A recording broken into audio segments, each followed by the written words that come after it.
Britain में खालिस्तानियों की शर्मनाक हरकत देखने को मिली है। खालिस्तानियों ने भारतीय उच्चायुक्त को रोका है। खालिस्तानियों ने उच्चायुक्त को स्कॉटलैंड में रोक दिया है। विक्रम दोरईस्वामी यूके में भारत के उच्चायुक्त गुरुद्वारा जाने से दोरईस्वामी को रोका गया है। और देखिए शर्मनाक हरकत ये देखने को मिली है। ये बड़ी जानकारी, बड़ी खबर आपको बता रहे हैं, जहां देखिए खालिस्तानियों ने भारतीय उच्चायुक्त को गुरुद्वारे में जाने से रोका है। कनाडा में भारतीय राजनयिक को धमकाया जा रहा है। और ये बड़ी खबर आपको बता रहे हैं, एस जयशंकर का कनाडा पर ये बड़ा आरोप लगता हुआ। और देखिए ब्रिटेन में खालिस्तानियों की शर्मनाक हरकत देखने को मिल रही है। खालिस्तानियों ने भारत उच्चायुक्त को रोका है, गुरुद्वारे जाने से रोका गया है, जिसके बाद में एस जयशंकर का बयान भी इसको लेकर के सामने आ चुका है। विक्रम दोरईस्वामी यूके में भारत के उच्चायुक्त है, जिनको की रोका गया है।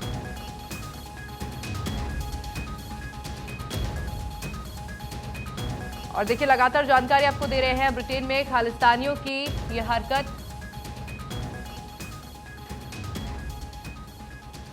और चलिए आगे बढ़ते अगली खबर बताते हैं। टाइम्स नाउ नवभारत का पोल सर्वे, राजस्थान में बीजेपी को बढ़त मिलती हुई नजर आ रही है। सर्वे के मुताबिक कांग्रेस वोट शेयर में बीजेपी से 0.6% पीछे है। बीजेपी को 95 से 105 सीटें मिल सकती है, अनुमान जताया जा रहा है सर्वे में। वहीं कांग्रेस को 91 से 101 सीटें मिलने की अनुमान जताया गया है सर्वे में। तो देखिए बेहद महत्वपूर्ण हो जाते हैं इस तरीके के सर्वे, क्योंकि एक तरीके से ये आईने का काम करते हैं और दर्शाते हैं कि कितनी मेहनत अभी और पार्टियां कर सकती हैं। वहीं कांग्रेस को यहाँ पर नुकसान होता हुआ नजर आ रहा है बीजेपी को, क्योंकि बढ़त मिलती हुई नजर आ रही है। 0.6% बीजेपी को बढ़त राजस्थान में होने वाले चुनावों में मिलती हुई नजर आ रही है। नवभारत का ये सर्वे।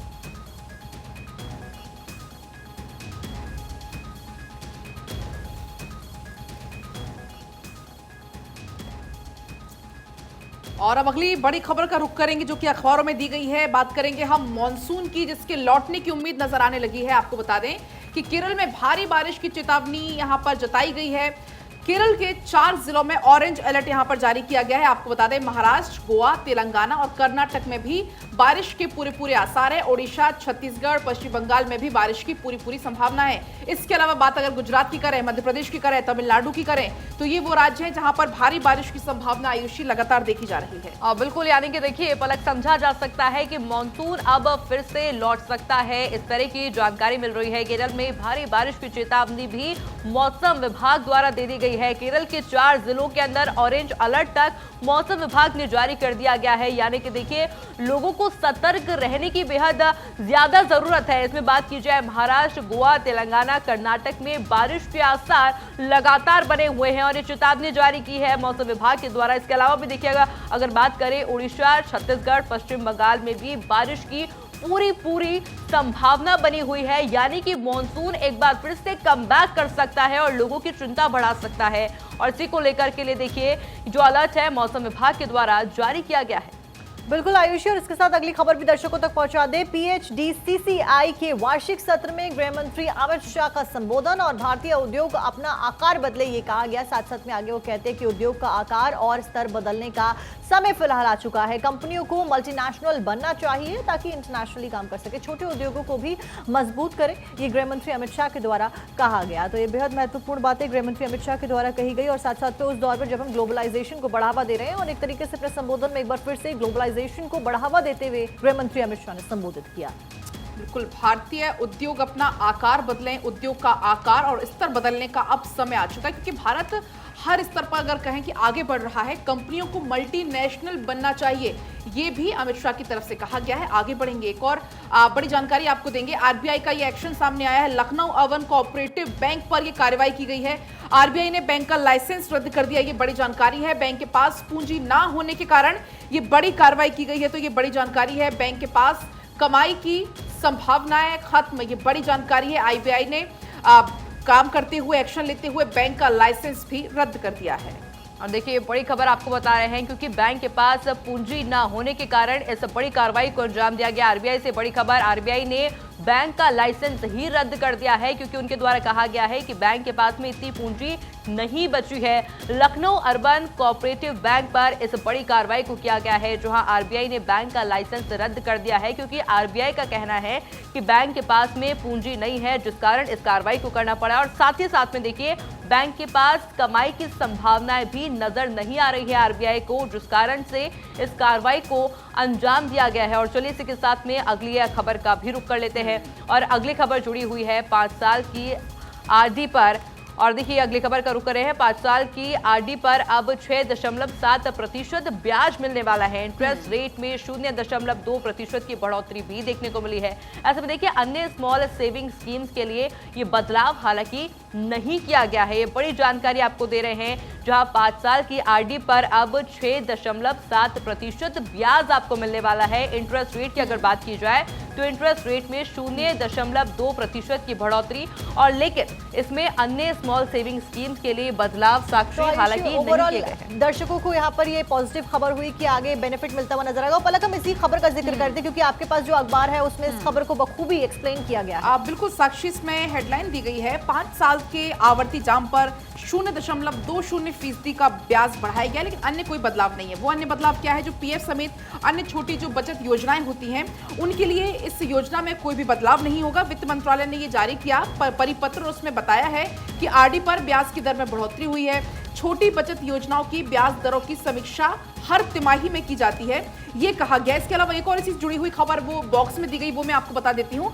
उच्च पेंशन के लिए भी आवेदन की तारीख 3 माह और बढ़ गई है। इसी बीच एक और बड़ी जानकारी, आगे बढ़ेंगे।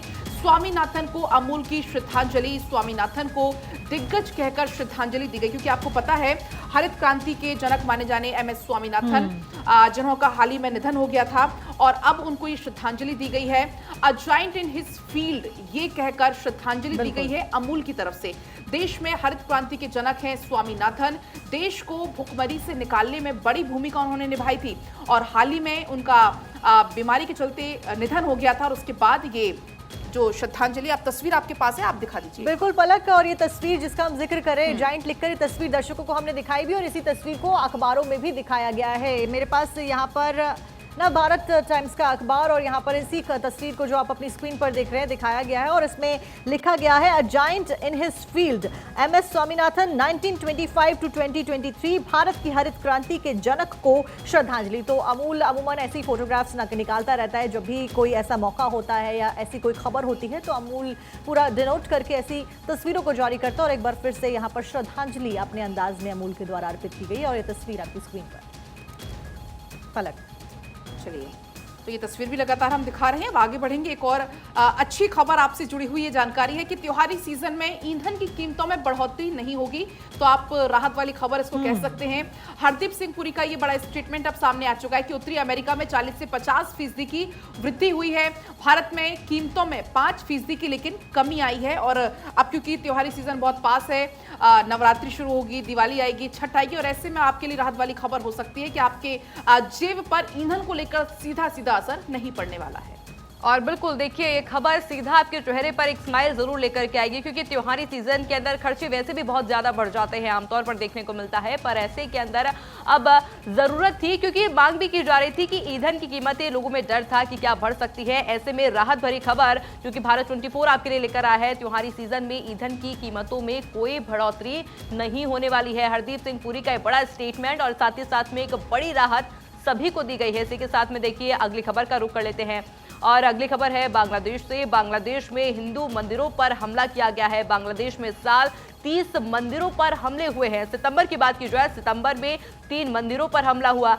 चुनाव से पहले हिंदू मंदिरों पर हमले बढ़ते हुए चले जा रहे हैं। हमलों के पीछे कट्टरपंथियों का हाथ है, ये जानकारी सामने आ रही है। हिफाजत और जमात जैसे संगठन की साजिश भी देखने को मिल रही है। हालांकि देखिए, आंकड़े की बात की जाए तो चुनाव के पहले यह आंकड़ा साक्ष्य लगातार बढ़ता जा रहा है, और अब इसको लेकर के तमाम सवाल भी खड़े हो रहे हैं। बिल्कुल आयुषी, क्योंकि हम अखबारों की सुर्खियों का जिक्र कर रहे हैं और दैनिक भास्कर में फ्रंट पेज पर इस खबर को दिखाया गया कि किस तरीके से बांग्लादेश में चुनावी साल में मंदिरों पर दुगने हमले। हिंदू बोले कि दुर्गा पूजा कैसे मना पाएंगे। हमलों के पीछे कट्टरपंथी, हिफाजत और जमात बताए जा रहे हैं। अब आपको ये भी बता दें कि यहाँ पर लिखा गया है बांग्लादेश में 4 महीने के बाद में आम चुनाव होने जा रहे हैं, इसलिए इन हमलों को चुनावों से भी जोड़कर देखा जा रहा है। चुनावी साल में अब तक 30 मंदिरों पर हमले किए गए, जबकि पिछले साल हमलों की 15 घटनाएं हुई थी। तो लगातार हमले बढ़ते जा रहे हैं। हालांकि सरकार आश्वासन पर हमें कोई भरोसा नहीं है, लोगों के द्वारा ये कहा जा रहा है। और चलिए आगे बढ़ते हैं, अगली खबर आपको बताते हैं। सीबीएफसी पर तमिल एक्टर विशाल का बड़ा आरोप है। सेंसर बोर्ड ने फिल्म पास करने के लिए घूस मांगी है, ये बड़ा आरोप लगा दिया है सीबीएफसी के ऊपर, central board of film certification के ऊपर। सेंसर बोर्ड ने 6.5 लाख यानी कि 6.5 लाख रुपए की रिश्वत मांगी है। सरकार ने जांच के लिए अधिकारी को मुंबई फिलहाल भेज दिया है। तो बड़ी जानकारी आप तक फिल्म इंडस्ट्री से जुड़ी। हालांकि साक्षी, जो दैनिक भास्कर में जो नोकझोंक वाला जो हिस्सा होता है उसमें इस तस्वीर को भी इस दर्शाया गया है, सीन कटवा लो नहीं तो जेब कटवा लो, और ये तस्वीर यहाँ पर दिखाई गई है। सरकास्टिक वे में टॉन्ट एक तरीके से यहाँ पर दिखाया गया है।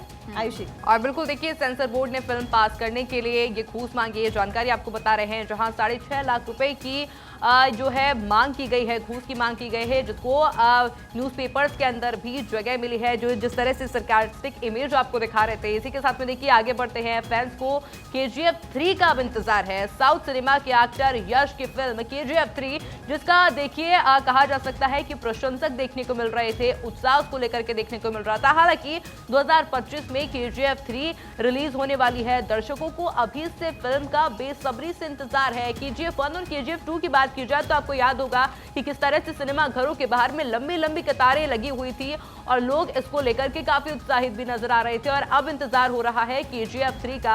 हालांकि दिसंबर 2023 तक फिल्म के प्रोडक्शन का काम शुरू होगा। ऐसे में पूरी उम्मीद है कि जो जल्द ही 2025 तक सिनेमा घरों में दस्तक देगी केजीएफ 3।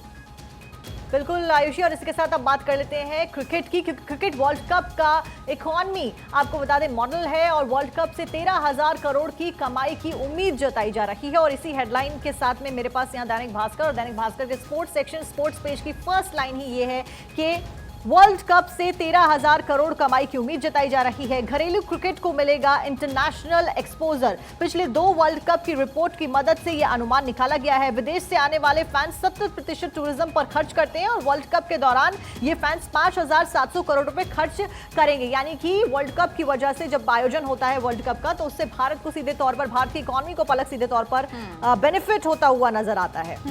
बिल्कुल साक्षी, अगर बात करें, भारत 12 साल के बाद वर्ल्ड कप की मेजबानी कर रहा है।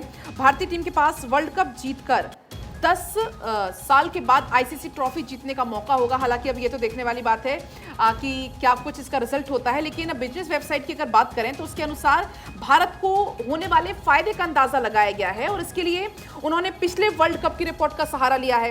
उसमें 2015 में हुए वर्ल्ड कप में संयुक्त मेजबान ऑस्ट्रेलिया और न्यूजीलैंड को कुल 2,860 करोड़ रुपए की कमाई हुई थी। बात अगर करें 2019 की, उसमें इंग्लैंड को 3,230 करोड़ की कमाई हुई थी। और यही वजह है कि जो भारत में वर्ल्ड कप होने वाला उसमें 13,300 करोड़ के रेवेन्यू जनरेट होगा, ये अंदाजा लगाया जा रहा है। अच्छा पलक, एक और लाइन यहाँ पर लिखी है कि भारत आ सकते हैं करीब 5 लाख विदेशी फैंस, यानी कि 5 लाख विदेशी फैंस। तो भारत एक बार फिर से मेहमान नवाजी के लिए पूरी तरीके से तैयार है। आयुषी, और बिल्कुल इसी के साथ में देखिए आगे बढ़ते हैं। भारत में आते ही पाकिस्तान की बड़ी हार। वार्म अप मैच में पाकिस्तान को हार मिल चुकी है। 345 रन बनाकर भी 5 विकेट से हारा पाकिस्तान। न्यूजीलैंड ने पाकिस्तान को 5 विकेट से हराया है। कल तस्वीर आपको दिखाई थी जब पाकिस्तान की टीम ने इंडिया में प्रवेश किया था और आते ही देखिए हार का मुंह पाकिस्तान को देखना पड़ा है। और देखिए बड़ी जानकारी आपको दे रहे हैं, वार्म अप मैच हो रहा था, उसके बाद में साक्षी बड़ी हार शुरुआत में ही पाकिस्तान को देखने को मिली। बिल्कुल आयुषी, और देखिए पाकिस्तान का, हालांकि जब पाकिस्तान की टीम भारत आई थी तो बेहद प्रसन्न हुई थी और